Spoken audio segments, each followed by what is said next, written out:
हाँ नमस्कार, मैं हूं Pankaj Patel bright for solution से।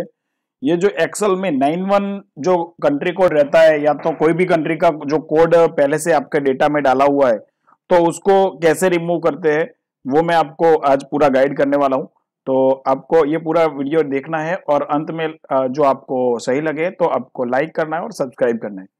तो ये देखो, ये मैंने एक्सेल शीट ओपन कर दिया यहाँ पे और ये जो हमारा इंडिया का जो कंट्री कोड के साथ ये पूरा मोबाइल नंबर डाला हुआ है।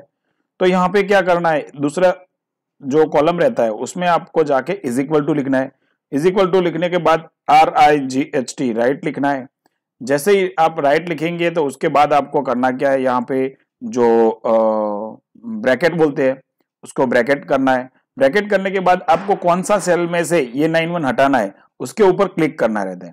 जैसे ही आप यहाँ पे क्लिक करेंगे तो कॉमा करना है। उसके बाद कितना नंबर आपको राइट रखना है, तो 10 नंबर रखना है और इन्वर्टेड कामा ये ब्रैकेट क्लोज, सॉरी। तो ये ब्रैकेट क्लोज करने के बाद एंटर डालेंगे तो ये हमारा नंबर में से 91 निकल गया। तो उसके बाद यहाँ पे प्लस पे जाना है और यहाँ पे डबल क्लिक कर देना है। तो ये सब नंबर जो हमारे पास था, जो पहले से 91 वाला जो नंबर था उसके आगे से 91 निकल गया है। तो यही नंबर अभी 91 निकालने के बाद आप यूज करना चाहते हो तो यूज कर सकते हो। तो यही तरीका है कि 91 निकालने के लिए एक्सेल में से कैसे 91 निकालते हैं। Thank you for watching YouTube channel. Thank you.